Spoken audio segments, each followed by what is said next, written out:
ನಮಸ್ಕಾರ ಸ್ನೇಹಿತರೆ, ನಾನು ನಿಮ್ಮ ಅಶೋಕ್ ರಾಜರಸ್.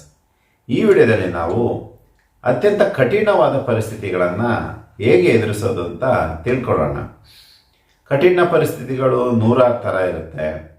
ಆ ಕಠಿಣ ಪರಿಸ್ಥಿತಿಗಳಲ್ಲಿ ಭಾಳ ಮುಖ್ಯವಾದದ್ದು ನಮ್ಮ ಪ್ರೀತಿ ಪಾತ್ರರ ಅಗಲುವಿಕೆಯ ಬಗ್ಗೆ ಇವತ್ತು ನಾವು ತಿಳ್ಕೊಳ್ಳೋಣ. ಸ್ನೇಹಿತರೆ, ಭಾಳಷ್ಟು ಸಲ ನಮ್ಮ ಪ್ರೀತಿ ಪಾತ್ರರ ಅಗಲುವಿಕೆ ನಮ್ಮನ್ನು ಭಾಳ ಒಂದು ಖಾಲಿತನವನ್ನು ಸೃಷ್ಟಿ ಮಾಡುತ್ತೆ. ಭಾಳಷ್ಟು ಜನ ಅದರಲ್ಲಿ ಡಿಪ್ರೆಷನ್ಗೆ ಹೋಗ್ತಾರೆ, ಭಾಳ ಕಷ್ಟಗಳನ್ನು ಎದುರಿಸ್ತಾರೆ. ಆ ದುಃಖದಿಂದ ಹೊರಗಡೆ ಬರೋದಕ್ಕೆ ತುಂಬ ಸಮಸ್ಯೆಗಳನ್ನು ಎದುರಿಸ್ತಾರೆ. ಇವತ್ತು ಆ ಒಂದು ಅಗಲುವಿಕೆಗಳನ್ನು ಹೇಗೆ ನಾವು ಹ್ಯಾಂಡಲ್ ಮಾಡ್ಬೋದು ಅನ್ನೋದನ್ನು ಎರಡು ವಿಧಾನಗಳಲ್ಲಿ ನಾವು ತಿಳ್ಕೊಳ್ಳೋಣ. ಮೊದಲನೇದಾಗಿ ಸ್ನೇಹಿತರೆ, ಈಗ ನೋಡಿ, ನಮ್ಮ ಪ್ರೀತಿ ಪಾತ್ರರು ಅಂತಲೇ ಕರಿತೀವಿ ನಾವು, ಅಲ್ವಾ? ನಮ್ಮ ತುಂಬ ಹತ್ತಿರದವರು, ರಕ್ತ ಸಂಬಂಧಿಗಳು ಅಥವಾ ಸ್ನೇಹಿತರು, ಇನ್ಯಾರಾದರೂ ಅವರ ನಮ್ಮಿಂದ ಅಗಲಿದಾಗ ಭಾಳ ದುಃಖ ಆಗುತ್ತೆ. ಈಗ ಅವ್ರನ್ನ, ಈಗ ಉದಾಹರಣೆಗೆ ಕೋವಿಡ್ ಬಂದಿತ್ತು, ಅವ್ರು ತುಂಬ ಜನ ಪ್ರೀತಿ ಪಾತ್ರನ ಕಳ್ಕೊಂಡ್ವಿ, ಹಾಗೆ ಭಾಳ ಸನ್ನಿವೇಶಗಳು ಬರುತ್ತೆ, ಏನೆಲ್ಲ ಆಗುತ್ತೆ. ನಾವು ಒಂದು ವಿಚಾರ ಅರ್ಥ ಮಾಡ್ಕೊಳ್ಳೋಣ, ನಮ್ಮೆಲ್ಲರಿಗೂ ಸಾವಿದೆ, ನಮ್ಮ ಪ್ರೀತಿ ಪಾತ್ರರಿಗೂ ಸಾವಿದೆ. ನಾವು ಹುಟ್ಟನ್ನು ಹೆಂಗೆ ಸ್ವೀಕಾರ ಮಾಡಿದ್ದೀವಿ, ಸಾವನ್ನು ಕೂಡ ಅದೇ ರೀತಿ ಸ್ವೀಕಾರ ಮಾಡೋಣ. ಎಲ್ಲರಿಗೂ ಸಾವಿದೆ, ಅದು ನಿಶ್ಚಿತವಾದದ್ದು. ಅದರಲ್ಲಿ ಆಶ್ಚರ್ಯ ಪಡುವಂಥದ್ದು ಏನಿಲ್ಲ. ಅದು ಎಲ್ಲಿ, ಯಾವಾಗ, ಯಾರಿಗೆ ಬೇಕಾದರೂ ಬರಬಹುದು. ವಯಸ್ಸಾದಮೇಲೆ ಬರಬೇಕು ಅಂತ ಇಲ್ಲ. ಯಾವ ವಯಸ್ಸಿನಲ್ಲಿ, ಯಾವ ಏಜಲ್ಲಿ, ಯಾವ ಟೈಮಲ್ಲಿ, ಯಾವ ರೂಪದಲ್ಲಿ ಬರುತ್ತೆ ನಾವು ನಿರ್ಧಾರ ಮಾಡೋದಕ್ಕೆ ಆಗೋದಿಲ್ಲ. ಈ ಸತ್ಯವನ್ನು ನಾವು ಅರ್ಥ ಮಾಡ್ಕೊಳ್ಳೋಣ. ಮೊದಲನೇದಾಗಿ, ನಮ್ಮ ಪ್ರೀತಿ ಪಾತ್ರ ಅಗಲಿದಾಗ ತುಂಬ ದಿನ ಆದರೂ ಆ ನೋವಿಂದ ಹೊರಗಡೆ ಬರೋಕ್ಕೆ ತುಂಬ ಜನ ಕಷ್ಟಪಡ್ತಾರೆ. ಕಷ್ಟ ಯಾಕೆ ಆಗ್ತಾ ಇದೆ ಅಂದರೆ, ಸ್ನೇಹಿತರೆ, ನಮ್ಮ ಎಲ್ಲ ಪ್ರೀತಿ ಪಾತ್ರರು ನಮಗೆ ಆಗೇ ಆಗ್ತಾರೆ, ಪ್ರತಿಯೊಬ್ಬರಿಗೂ ಕೂಡ, ಅಲ್ವಾ? ಆದರೆ ಅವರನ್ನು ನಾವು ಯಾವ ರೀತಿಯಲ್ಲಿ ನೆನಪು ಮಾಡ್ಕೋತಾ ಇದ್ದೀವಿ ಅನ್ನೋದು ನಮಗೆ ಬಹಳ ಮುಖ್ಯವಾದ ವಿಚಾರ. ಇಲ್ಲಿ ದಯವಿಟ್ಟು ನೀವು ಕಾನ್ಸಂಟ್ರೇಟ್ ಮಾಡಿ.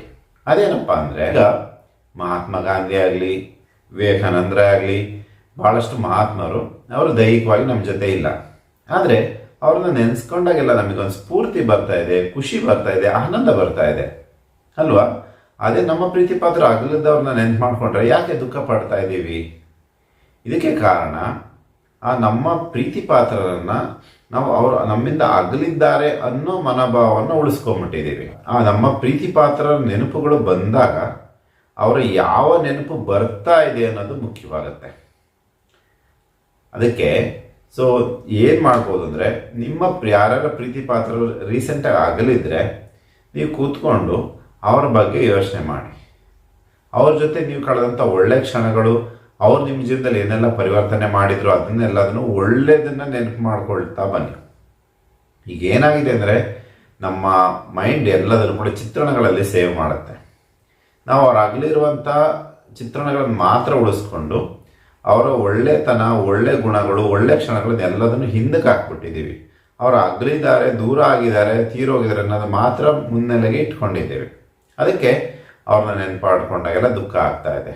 ಈಗ ಅವರ ಜೊತೆಗೆ ನೀವು ಕಳೆದಂಥ ಒಳ್ಳೆ ಕ್ಷಣಗಳು, ಅವರ ಒಳ್ಳೆಯ ಗುಣ, ಒಳ್ಳೆಯ ವರ್ತನೆ, ಒಳ್ಳೆಯ ಕೆಲಸಗಳು, ಇವುಗಳನ್ನು ಪದೇ ಪದೇ ಪದೇ ನೀವು ನೆನಪನ್ನು ಮಾಡಿಕೊಳ್ಳಿ. ಆ ವ್ಯಕ್ತಿಯ ಹೆಸರನ್ನು ಕೇಳಿದಾಗ, ನೆನಪನ್ನು ಮಾಡಿಕೊಂಡಾಗ ನಿಮಗೆ ಆ ಒಳ್ಳೆ ಕ್ಷಣಗಳು ನೆನಪಾಗಬೇಕು.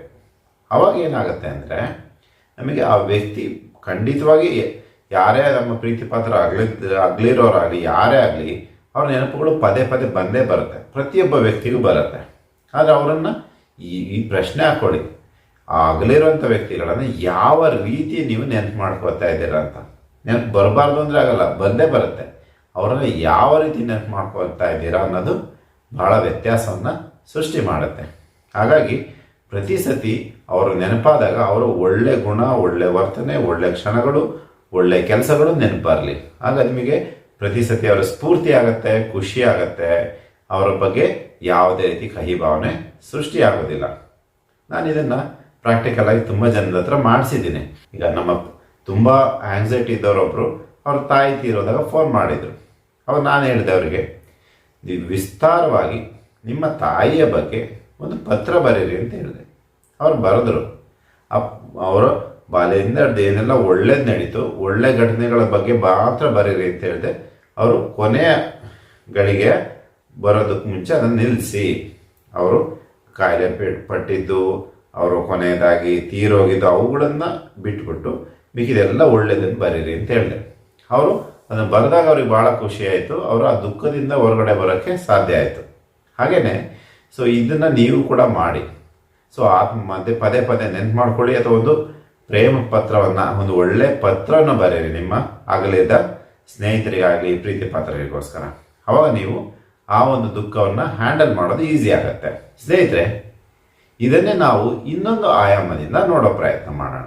ಅದೇನಪ್ಪ ಅಂದರೆ, ನಮ್ಮ ಅಗಲಿರುವ ಎಲ್ಲ ಪ್ರೀತಿ ಪಾತ್ರರು ಒಂದು ಸೂಕ್ಷ್ಮ ರೂಪದಲ್ಲಿ ಇದ್ದಾರೆ ಅಂತ ಅಂದ್ಕೊಳ್ಳೋಣ.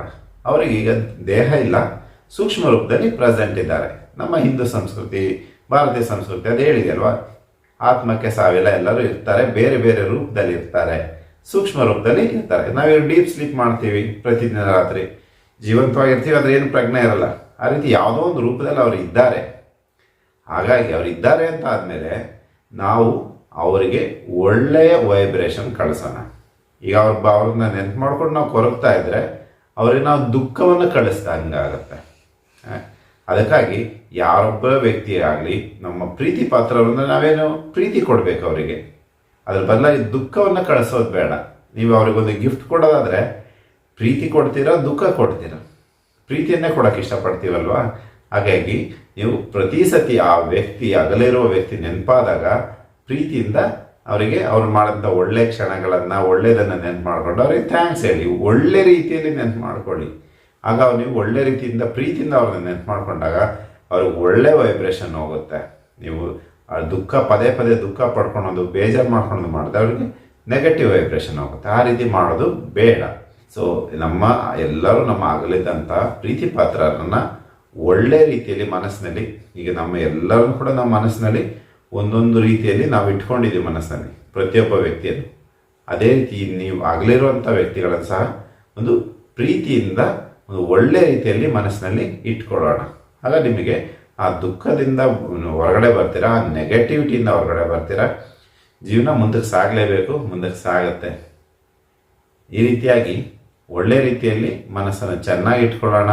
ಪ್ರತಿಯೊಂದು ಸನ್ನಿವೇಶನೂ ಅಷ್ಟೇ, ಪ್ರತಿಯೊಂದು ವ್ಯಕ್ತಿನೂ ಅಷ್ಟೇ, ಪ್ರತಿಯೊಂದು ನೆನಪು ಅಷ್ಟೇ, ಅದನ್ನು ನೀವು ಯಾವ ರೀತಿ ನೋಡ್ತಾ ಇದ್ದೀರಾ ಅನ್ನೋದ್ರ ಮೇಲೆ ಅದು ನಿಮಗೆ ಖುಷಿಯನ್ನು ಕೊಡುತ್ತೋ ಅಥವಾ ದುಃಖವನ್ನು ಕೊಡುತ್ತೋ ಅನ್ನೋದು ನಿರ್ಧಾರ ಆಗುತ್ತೆ.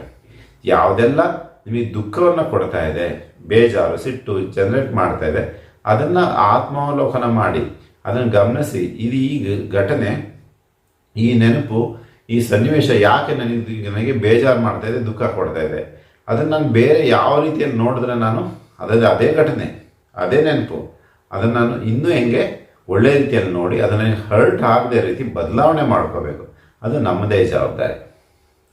ಸ್ನೇಹಿತರೆ, ದಯವಿಟ್ಟು ಈ ವಿಡಿಯೋ ಇಷ್ಟ ಆದರೆ ದಯವಿಟ್ಟು ಲೈಕ್ ಮಾಡಿ, ಕಮೆಂಟ್ ಮಾಡಿ. ಆಗ ಈ ವಿಡಿಯೋ ಜಾಸ್ತಿ ಜನಕ್ಕೆ ರೀಚ್ ಆಗುತ್ತೆ, ನಮ್ಮ ಚಾನಲ್ಗೆ ಸ್ವಲ್ಪ ಹೆಲ್ಪ್ ಆಗುತ್ತೆ.